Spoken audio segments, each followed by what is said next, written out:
The most disturbing moments in TV history. This is gonna be interesting, dude. This is gonna be interesting. Live TV, where nothing is scripted and every second could be your last. These are some of the darkest moments in television history.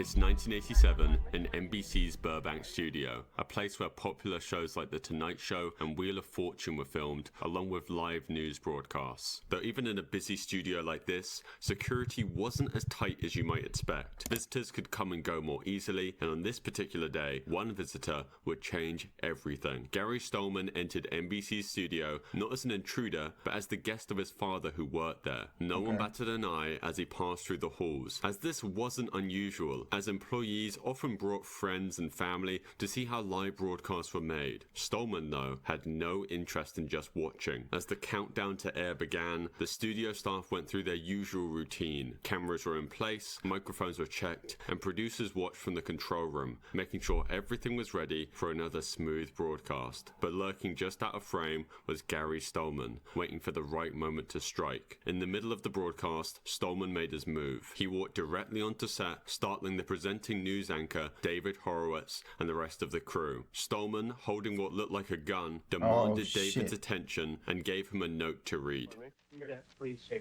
What is this? Read it. Read it. See what it says. All right. Read it now, boy. Oh my goodness. All right, well, let me read Just this. go ahead and read it, Folks, bro. we have someone on the set who's standing here and would like me to read this copy which was just handed to me. You want to tell me your name or not? What is it? Gary. And Gary, where are you from? At this point, the broadcast cut. Though still in the moment and completely unaware that they were off the air, David had a split decision to make. David is, I like how calm and collected he is with it. Like, bro knows how to handle a hot situation. What is it? Gary. And Gary, where are you from? At this point, the broadcast cut. Though still in the moment and completely unaware that they were off the air, David had a split decision to make. Resist and risk violence, or read to keep everyone safe. So without hesitation, David began to read. The message was strange and filled with paranoid delusions. Gary claimed that the government had replaced his father with an alien clone, and he was convinced that they were trying to silence him. And even though the statement made very little sense, David read every word seriously to satisfy the man threatening his life. Though again, Gary didn't know that absolutely none of it would make it live on air. Though in a segment NBC did about the situation merely hours after, they revealed the last part of David reading Gary's letter. There is no way I can harm anyone with this empty BB gun. Okay. The police arrived all right. and arrested Gary Stolman without any violence. Empty BB gun? But hold on, chat. But hold on. This is what we're not thinking, right? What if he wasn't lying? Huh? We see you want to say Gary's on drugs, but was he? Or was he? Did he just really have the truth and NBC trying to cover it up? Is he crazy?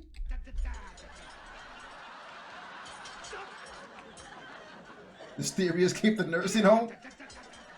Tommy Cooper wasn't your typical comedian. Instead of telling jokes with punchlines, he used magic tricks. But the twist was that Tommy's tricks almost always went wrong, and they went wrong on purpose. He would bumble his way through a routine, fumbling cards or dropping props, and the audience would roar with laughter. And that's what makes this moment captured on live television all the more disturbing. No one even he played blinked. the fool on stage, Tommy suffered from intense stage fright. He would free time before stepping before an audience, as deep down he was terrified of failing his fans. And to cope with that fear, Tommy turned to alcohol. His drinking became a way to manage the stress and calm his nerves. Over time, it became more than just a way to handle stage fright. It became an addiction that completely controlled his life. Even as his career soared, he would often show up late to shows and rush through them due to being so drunk by the time the cameras began to roll. Then, April 15th, 1984, Tommy was set to perform as part of a live broadcast called Live from Her Majesty's, a popular variety show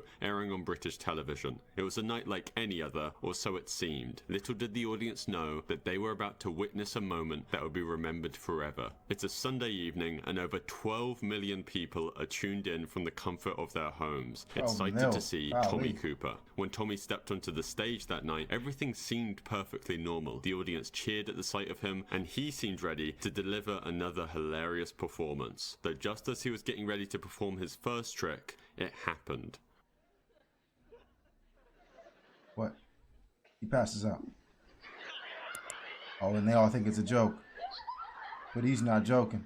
Right in the middle of his act, Tommy suddenly collapsed, falling backwards into the curtain behind him. The crowd obviously erupted in laughter, as to them, this was just another part of his act. A man who had literally built his career on messing up tricks had fallen over on stage, though what no one in the audience realized was that something was terribly wrong. For a full 12 minutes, the audience, the TV viewers, and even some of the crew backstage thought Tommy's collapse was part of the show, but this time there was no punchline. Tommy Cooper wasn't improvising or acting. He was having a massive heart attack live on stage in front of millions. His signature fez slipped off his head as he lay motionless, but the laughter continued because no one could believe that the great Tommy Cooper, the man who made his living from staged clumsiness, was actually dying before their eyes. The crew and performers backstage eventually realized that something wasn't right. As the broadcast continued, stagehands quickly dragged Tommy behind the curtain, thinking they could fix the situation without alarming the audience. They didn't want to stop the show or break the illusion of live television, so they carried on with the next act as if nothing happened. Medics were called immediately and CPR was performed, but it was already too late. Tommy Cooper had suffered a fatal heart attack. Despite the efforts to save him, there was nothing they could do. Tommy Cooper had passed away just feet from where the audience was. R.I.P. for real, bro. R.I.P.'s in chat for real, dude. Just occurred. His body was found this week. His girlfriend got the life-changing phone call early Saturday morning. Sharon Badgett says she was stunned by the news. Dang, bro. Because, like, you almost damn near set yourself up for failure, right? Because your whole bit is about messing up. That had just occurred. His body was found this week. His girlfriend got the life-changing phone call early Saturday morning. Sharon Badgett says she was stunned by the news. Throughout the time he'd been missing, Don't they have a script or something? I assume they do have a script, but I think the part of his play is that he breaks it every time. You know? People say Tommy would have loved to go out like this, entertaining people in his last moments.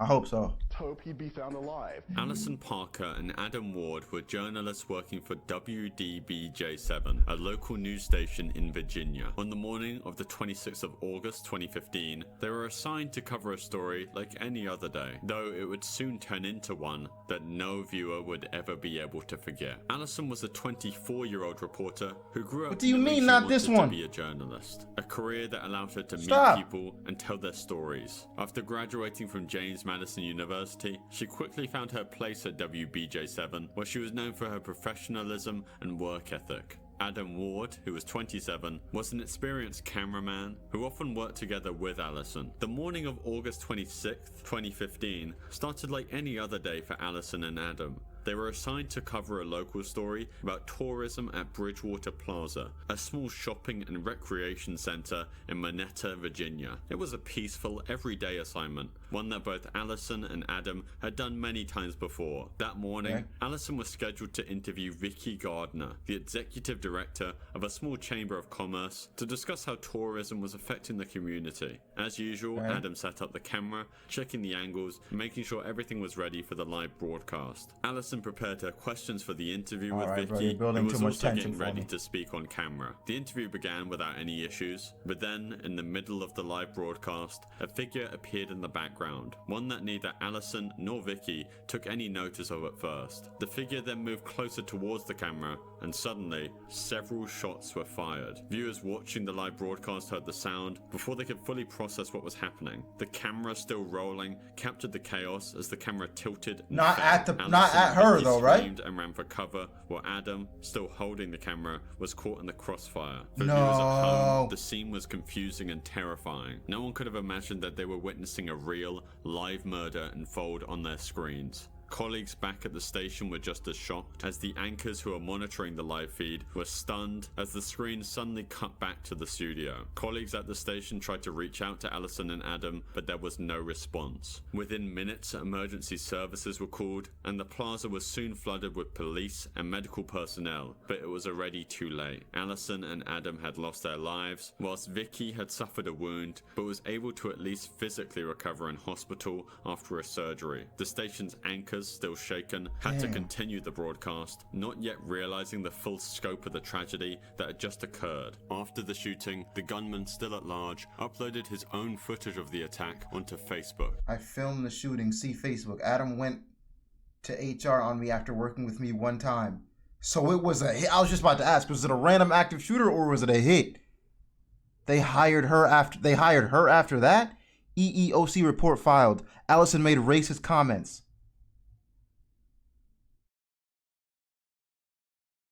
Bro, what?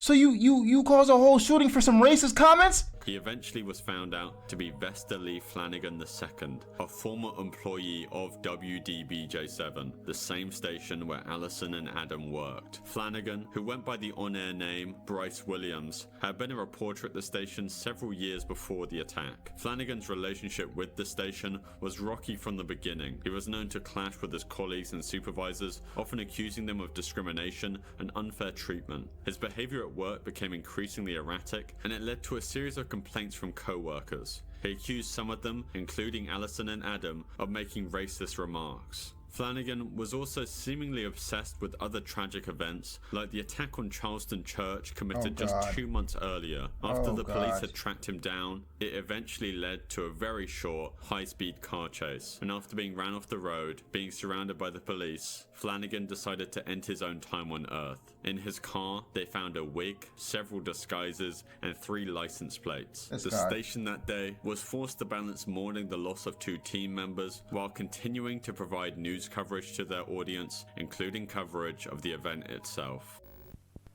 That one was insane. What the heck? That was the most insane one yet. Like, yeah, I get it. It's sad. You lost your freaking job. Like, holy crap, what am I gonna do next? But, bro, if you get bit by a snake, you gonna chase the snake instead of going to get help? Like, what's the point of that? Like, now what?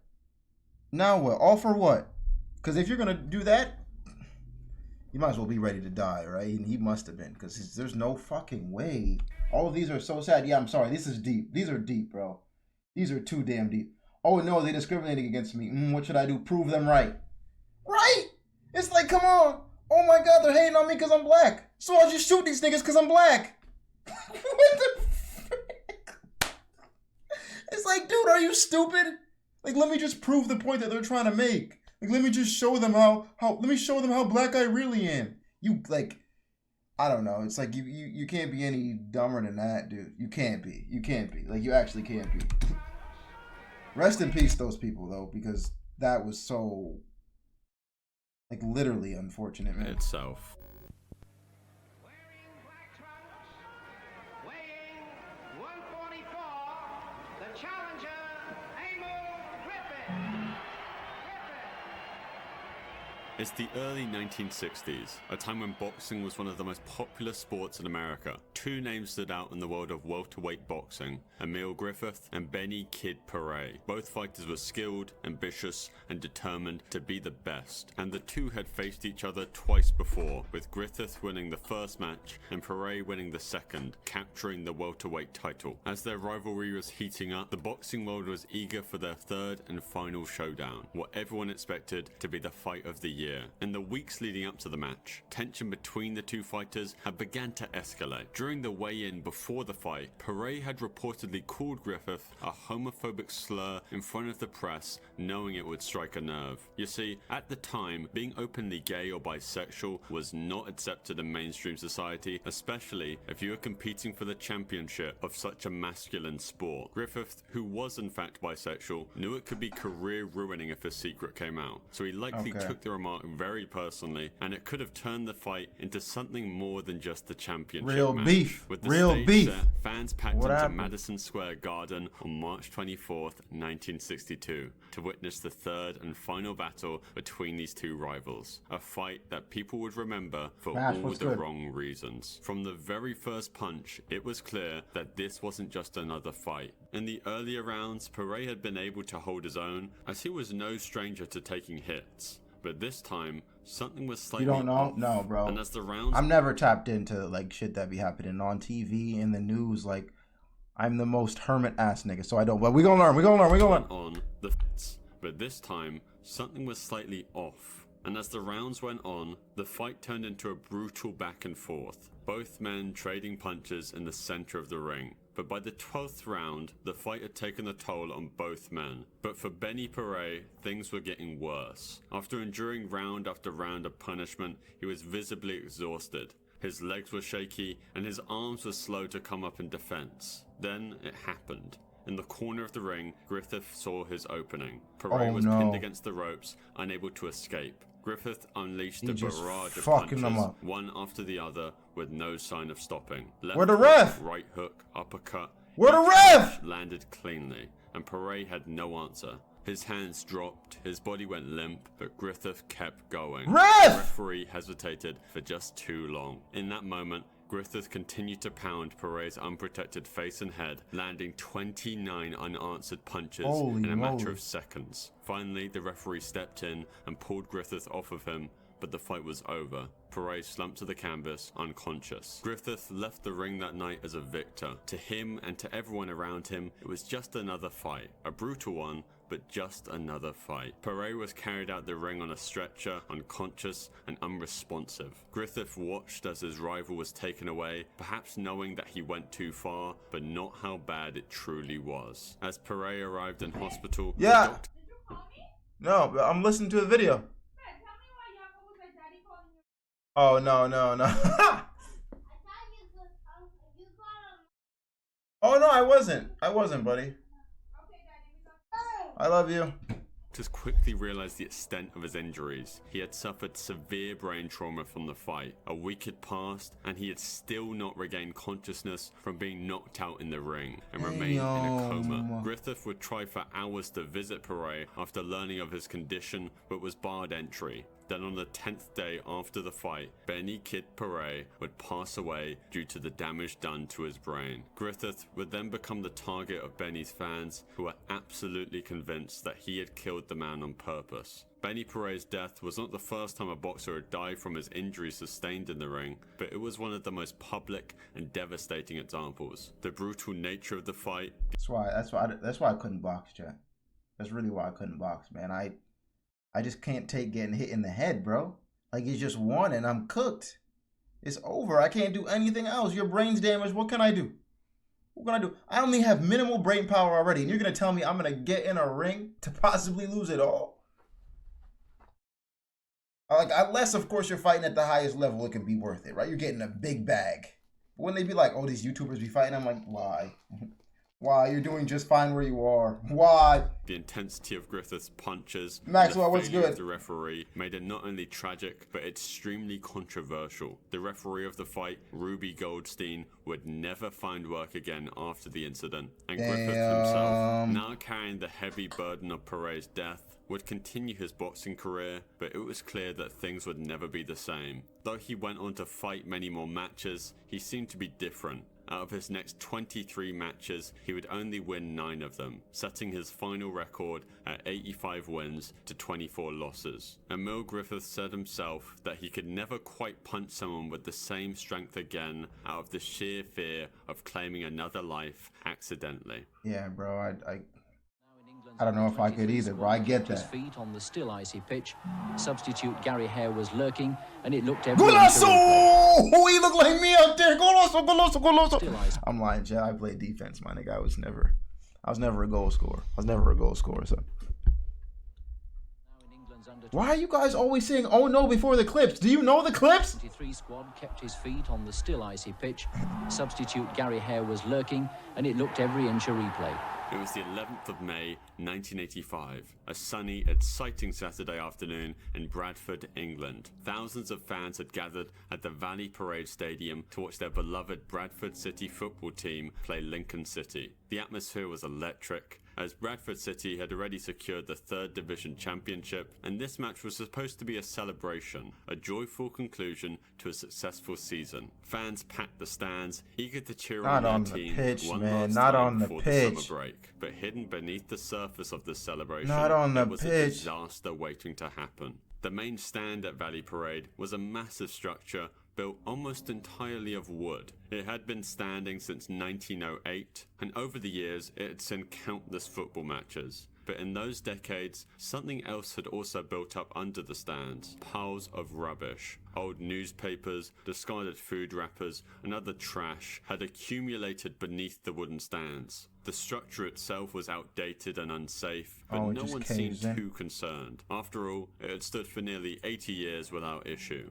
What fans didn't know was that the stand was scheduled for demolition just 2 days later, as workers were supposed to come in and tear it down because of the safety concerns. The club had been warned several times about the safety risks it posed, as inspectors had pointed out the dangers of the paper and rubbish collecting underneath the stand, but at the moment, during the match, no one was thinking about any of that. They're locked People were in. focused on the game, on celebrating, and on the bright future ahead of their team. Around the 40th minute of the match, though, things began to take a dark turn. Oh, nice. A small wisp of smoke appeared from underneath the wooden seating area. At first, A fire? most people didn't notice. It seemed too minor to worry about. Maybe someone had lit a cigarette. But what started as a tiny flicker of smoke quickly grew into something much more dangerous.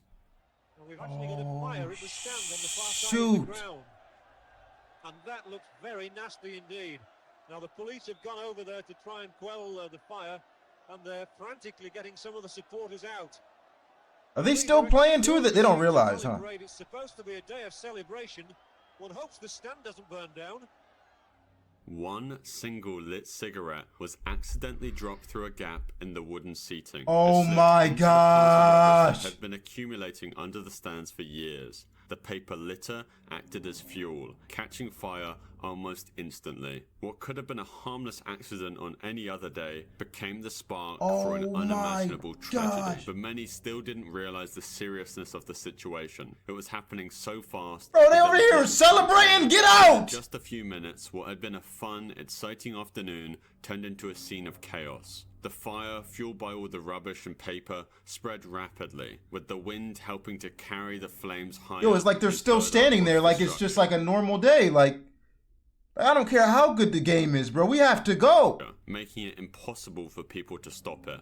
In the commentary booth, the broadcasters struggled to process what they were witnessing. At first, they tried to remain calm and composed, offering updates on the situation, but as the fire grew larger and more intense, the commentators' voices conveyed a growing sense of horror and disbelief as the scale of the tragedy became apparent. The heat is now becoming tremendous. I'm sitting immediately opposite the main stand, and I can feel the heat. It's almost beginning to burn me over here, quite honestly. The whole stand is going to have gone in the space of a few minutes. And they just celebrating. They're like, this is the greatest day ever. What a win. You guys just need to be leaving. Are they evacuating the stadium or what? We just hanging out on the pitch? Triumph and celebration. It's turning it into a nightmare. In total, the fire consumed the lives of 56 spectators and left many more lives completely destroyed. In the aftermath, many of the deceased were found pinned to their chairs by debris that had fallen on them, making escape impossible. No. He's got the mask almost off. Here it comes. It's Owen Hart. The No. is Owen Hart. There you go, King.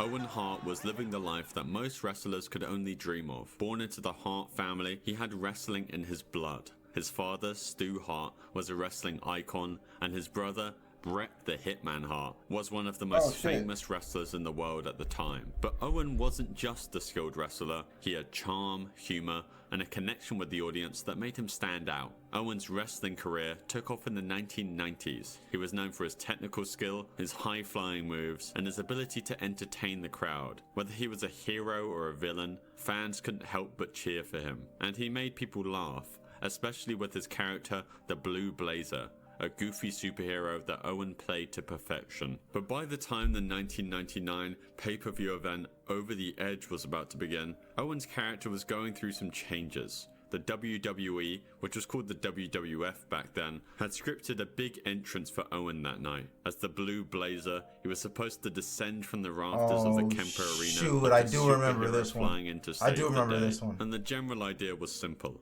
Owen would be lowered into the ring from above, attached to a special harness. And once he'd been lowered close enough to the ground, the harness would be released, making Owen fall flat on his face. It was meant to be a funny, dramatic entrance to make the fans laugh. And it wasn't the first time that Owen had done a stunt like this. But this time, things were slightly different, as there was a lot more at stake, as this was a live pay-per-view event, with millions of fans watching from home. Behind the scenes, preparations were being made for Owen's big entrance. The stunt had to be timed perfectly, and the equipment needed to work just right. But even the smallest error could turn a harmless stunt into a No, it was disaster. serious, Mariano. The harness It that they was were serious. using for It the was- stunt I mean, was you'll see. designed for a quick I'm not release, saying anything. meant to let him detach easily when he reached the ground. But this quick release feature had a serious flaw. It required very little force to disengage, or meant if something went wrong, or if it was just knocked the wrong way, it could release too early. As Owen stood high above the ring, harnessed in,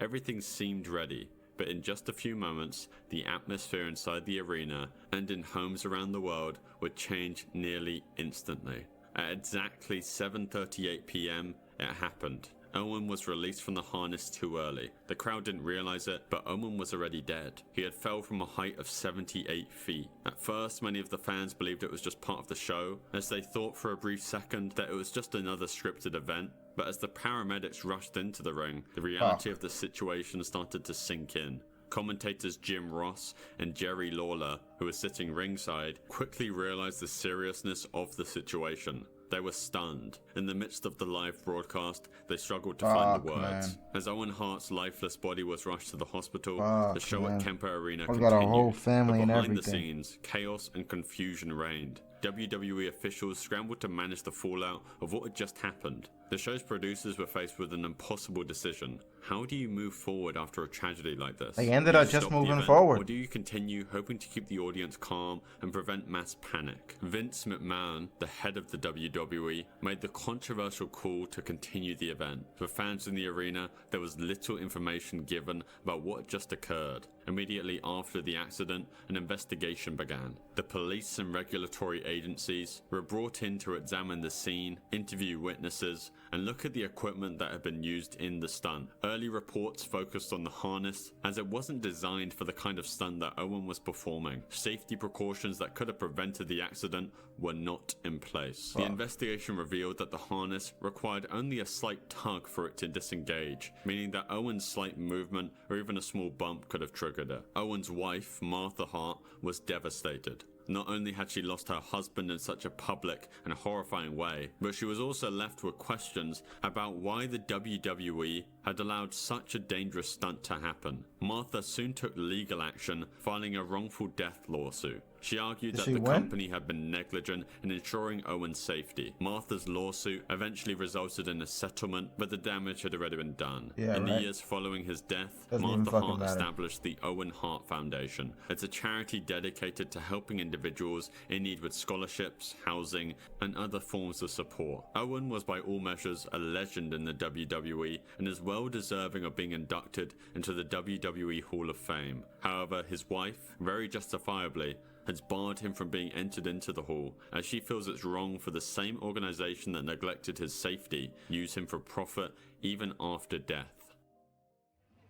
Vince is... I mean, he had to make a choice. Either right, it was either do it or don't. And I'm not gonna say what the right choice was to make, but I don't know if I could have. I'm not in a position. But I guess when you add that to everything Vince is now, it's like, that nigga's wildin'. He's a dog. He's fucking crazy. You know what I'm saying? Like, he's crazy. But I don't know what I would have done in that moment, realistically, right? Because you have so many people coming out to see you, bro. You have so many people coming out to see you, right, chat? Like, you're just going to tell them all it's over, get out? I guess so, right? Someone just died. Someone just died. So, yeah, get the hell out of here. Like, this wasn't a good day. Warwick, Rhode Island.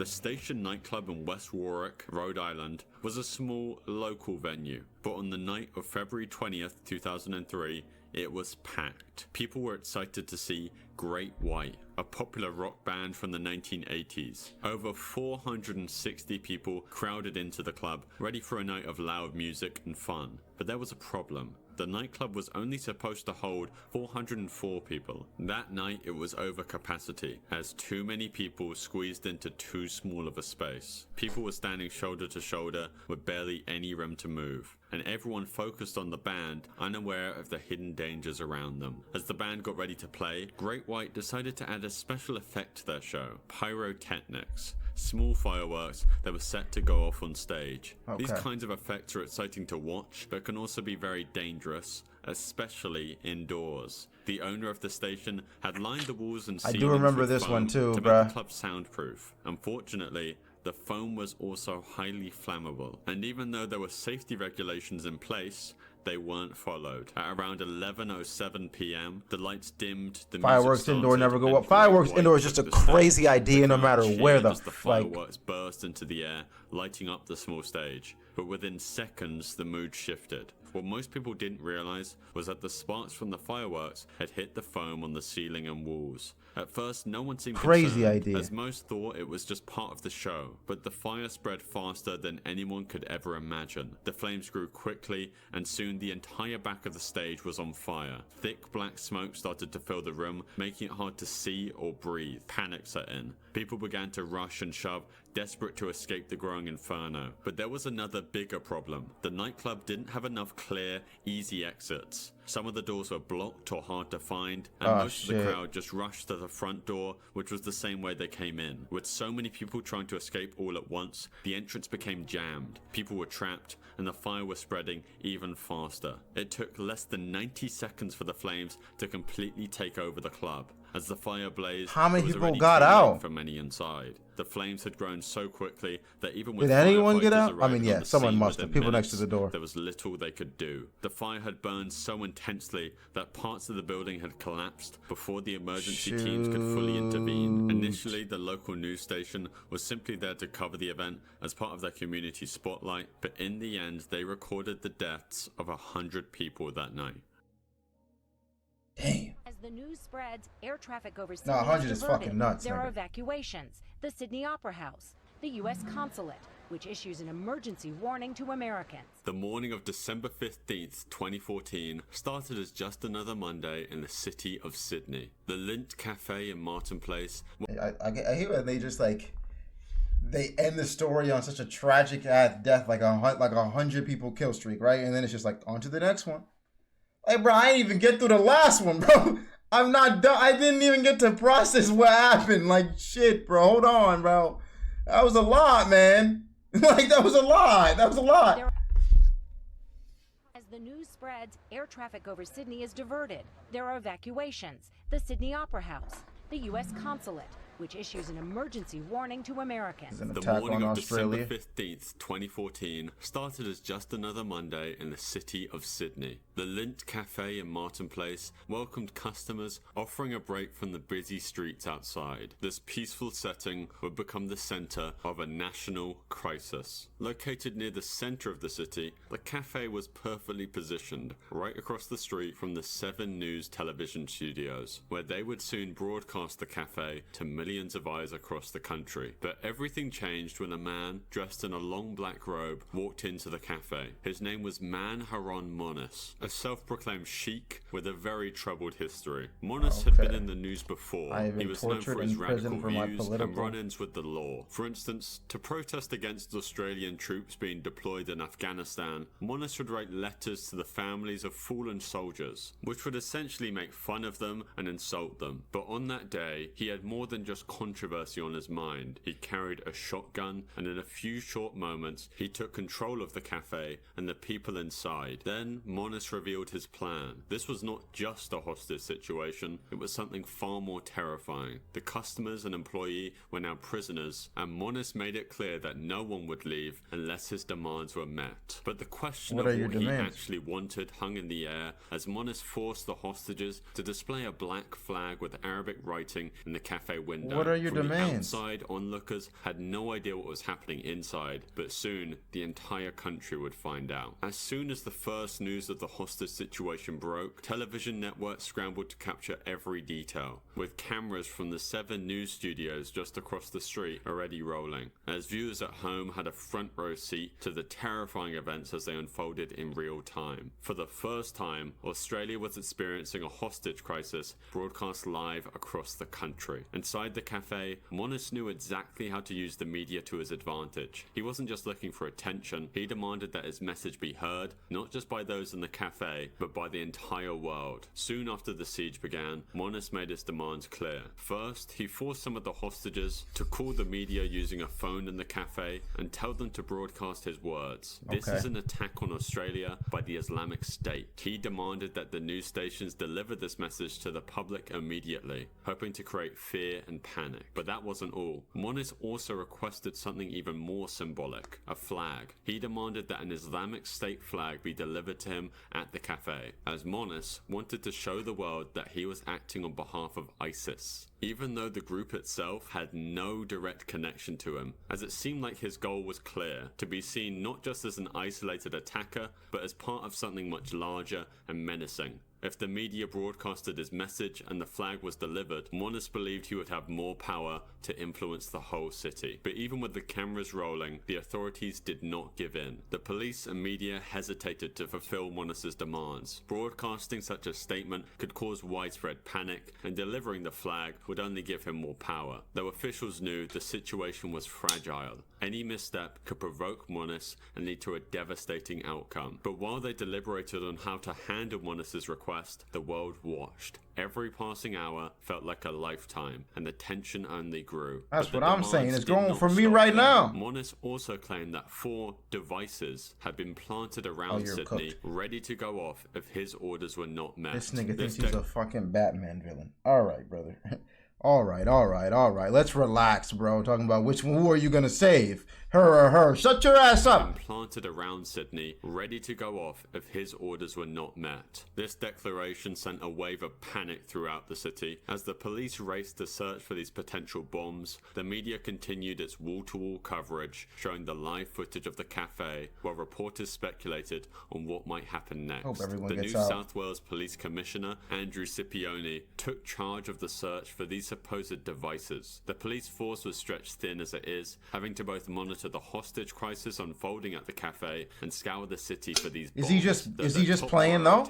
Or is he just bluffing? Citywide catastrophe. No corner of Sydney could be left unchecked, and the clock was ticking. But where would these devices actually be? Monis hadn't given the authorities any details, and he provided no specific locations for the devices, just the chilling fact that they were out there somewhere. The vagueness of the threat made things even worse. High-profile locations such as government buildings, train stations, and tourist areas like the Sydney Opera House were all potential targets. These places were filled with people, all unaware of the potential danger they were in. People across the city held their breath, wondering if Monis's threats about the bombs were real. Streets were cleared, businesses were closed, and police forces were on high alert. But as hours passed, nothing was found. When did this happen? Outside the We cafe, didn't. the I might have missed the continued date, to but it was roll. years What ago. made this situation so unique and so frightening was From the the fact camera that quality, Monis like, knew that it was happening live early in front 2000? of everyone. In real time, millions of people, Don't take even my word beyond for it, though. Australia, were following every development. As the day dragged on, the situation became more unpredictable. The live coverage only heightened the tension, as viewers at home could sense that something was about to happen. The standoff between Monis and the authorities was entering dangerous territory, and both sides were running out of time. Though what no one knew is that the final act of this crisis was about to unfold, and it would not be a peaceful Was there a resolution. bomb in the cafe? After hours of searching, the New South Wales police reported back that not a single device had been discovered. The police combed through every high-risk area, checked suspicious packages, and worked around the clock to make sure the city was safe. Yet despite Monis's claims, there were no signs of any explosives anywhere in Sydney. So what was Monis really up to? For the authorities, this was a critical turning point, as they had to reassess the situation. If there were no bombs, then Monis's threats were likely a bluff, and he had used fear to keep everyone, the hostages, the police, and the city, under his command for hours. Though now that his bluff had been exposed, closed, the question was, What would is he? Wallace Yeah, do next? what is he doing As now? the siege progressed, a handful of hostages saw a brief opportunity to flee. In the confusion of the early moments of the standoff, Oh, when shit. Wallace was distracted, Oh, several of shit. them made a run for it, sprinting I'm out the scared. doors and into the safety I'm scared. Does he of the start surrounding shooting? police He's got a cordon. shotty on him. Escape was a ray of hope for those still inside, but it also made the situation He's more gotta dangerous get mad for the now, yeah. hostages who remained. He might Wallace start became shooting. more tense and angry as he realized his grip on the situation was slipping. He Fuck, tightened his control, by knowing that shooting every somebody. escaped hostage He's was gonna in his prove a point. position. The No, escapees no, were no, no, immediately no, no, taken no. into police custody, No, no, questioned no, for no. any information that could help them revolving the crisis. But for the hostages who stayed behind, the fear of This the just got me unknown too locked was in, the I'm worst bugging. part. Wallace had made it clear that he was willing to take extreme measures to achieve his goal, and the hostages had no idea what would happen next. Would he turn violent? Would the police storm the cafe? As the hours ticked by, their exhaustion grew. But then, just after 2 a.m., 17 hours after Moniz had first entered the building, everything changed. Moniz had forced one of the hostages, cafe manager Tory Johnson, to kneel on the ground. In that horrifying moment, Moniz pulled the trigger, ending Tory's life. The sound of the gunshot echoed through the cafe, and the police outside knew they had no choice. They had to act. The raid began almost instantly. Heavily armed tactical police stormed the cafe, breaking through the windows and doors in a desperate bid to end the siege. The hostages, terrified and exhausted, dove for cover as gunfire erupted between the police and Moniz. The raid was swift and intense, and in a span of just a few minutes, the cafe was filled with smoke and chaos. Hostages scrambled to the floor, trying to protect Did themselves everybody from the else survive? crossfire. Moniz fired back at the police, but he was outnumbered and outgunned. In the confusion, he was shot and killed, bringing the siege to a violent end. But the tragedy wasn't yet over. In the aftermath of the raid, it became clear that another hostage, Katrina Dawson, had also lost her life. She was fatally wounded by shrapnel during the exchange of gunfire between the police and Moniz. Katrina Dawson's death, as well as Tory Johnson's, were two devastating blows to the already horrific situation. What about in the like? He just the cut to the parking next one, didn't he? Yep, he did. And my question is, what was the point of his whole thing again? Like, I don't even know. I don't even get why he was doing it. Like, after all that, I'm still like, what was your game plan? Like, what exactly was the reason you did this, right? Like, what the heck? They have recovered the body or whatever they recovered from there. Body. Lauren Giddings had just graduated from law school and was about to begin the next chapter of her life, but that chapter was cut tragically short. Lauren lived in Macon, Georgia, near Mercer University, where she had spent those last few years studying hard to become a lawyer. She was known by her friends and family as smart, caring, and determined. Someone who always put in the effort to achieve her goals, and everything seemed to be going well for her. But on the 25th of June 2011, something strange happened. Lauren suddenly stopped answering her phone. Her friends tried to call and text her, but there was no response. At first they thought she might just be busy, or just taking some time for herself. But as the hours turned into days, their worry grew. Lauren's family, far away in Maryland, began calling her friends and neighbors, hoping someone knew where she was. And her friends stopped by her apartment, hoping to find her, but there was no sign of Lauren. The door was locked, and no one had even seen her leave. Friends noted that Lauren's apartment was unusually clean, almost too clean. Everything was left as if she had just stepped outside for just a minute. Her keys, her purse, and even her cell phone were all inside, but there was still no sign of Lauren. And this was completely out of character for her. Lauren was always responsible, always in touch with her loved ones. And the fact that she had disappeared without a trace made her friends and family worry that something terrible had happened. The local community quickly rallied to search for her, but each day that passed without any news made it feel more and more hopeless. Soon, Lauren's disappearance caught the attention of local news stations and even people across I see you guys guessing. What do you think? My guess so far is like a stalker kidnapped her and took her out. That's just my wild guess from the left field, because like the place is clean, she's gone missing, no signs of struggle. Right, must have caught her outside the door. Abducted. Flyers with her picture were posted everywhere, and everyone was asking the same question: where was... Y'all need a LeBron statue in Maryland, Ducky, so he can protect you. You don't need anything in Maryland from LeBron. We got me, nigga. was Lauren? Pictures were posted everywhere, and everyone was asking the same question: where was Lauren? The police started to begin their investigation, searching her apartment and interviewing anyone who might have seen or heard from her. They looked for clues in her personal life, like if there was anyone she had argued with, or if she had just left on purpose. But nothing added up. As the search for Lauren intensified, more and more people from her apartment complex spoke out, hoping to provide helpful information. Among them was one of her neighbors, a man named Stephen McDaniel. At first, he seemed like just another concerned friend. But Stephen lived just a few doors down from Lauren in the same apartment complex. He was quiet, kept to himself, and seemed like any other neighbor. To those who knew him, Stephen was a bit of an oddball, being awkward and introverted. Like Lauren, he had just graduated from Mercer University, and they had taken some of the same classes, but they weren't particularly close. Dressed in a plain shirt and standing outside the apartment building, Stephen agreed to speak to WGXA, a local TV station, about Lauren's disappearance. Yeah, she and I we were both JD students. We graduated back in May. What kind of person was she? I mean, what did you see? I mean, she's as nice as can be. I mean, very personable, very much a people person. Do you know any enemies she might have had, somebody that might want to hurt her? Me. No, I mean, we don't know where she is. I mean, the only thing we can think is that maybe she went out running and someone snatched her.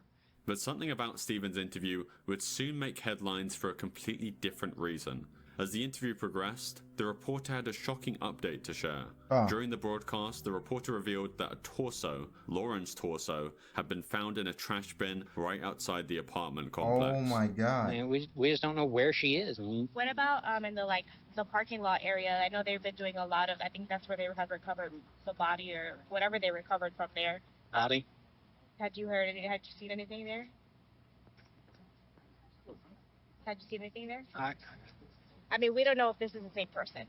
You know what I mean? Like, they took out a body there earlier. We don't know if it's the same person or not.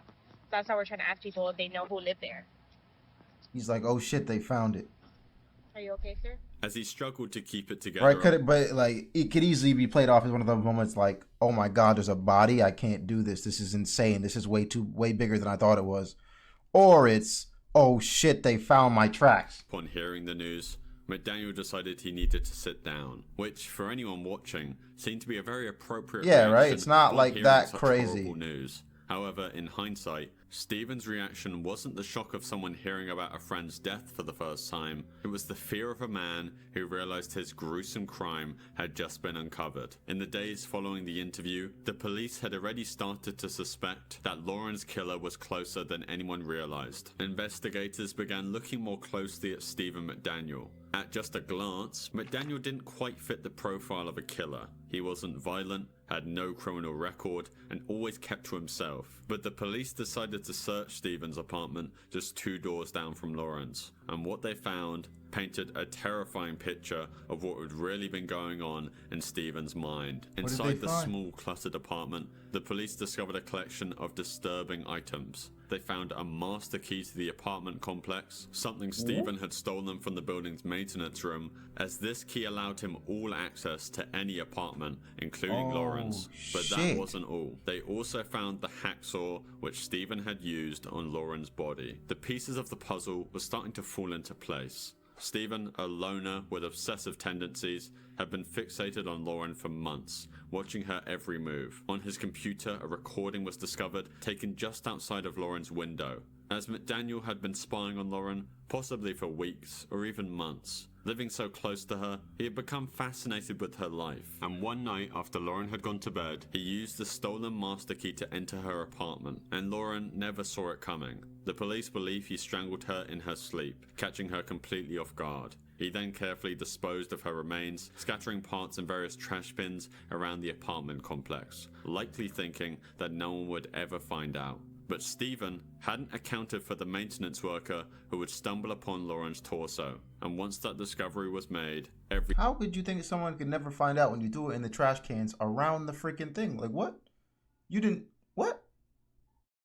Are you gotta be as dumb as a... Like, what? Like, what? Thinking that no one would ever find out. But Stephen hadn't accounted for the maintenance worker who would stumble upon Lauren's You don't think we're torso, gonna check and the once that garbages? discovery was made, everything fell apart for him. Stephen was sentenced to life in prison with the possibility of getting out on parole after serving 30 years. In 2018, Stephen's father would set up a GoFundMe called Justice for Stephen, which was essentially trying to persuade people who weren't fully familiar with the case to fund Stephen's legal fund to try and get him released on a technicality, as Stephen was Why, this nigga apparently getting shot? unlawfully confined and should therefore Sorry, that be was me. reunited with his family. Not once is it mentioned why Stephen was separated from his family or why he never deserves to get out of prison.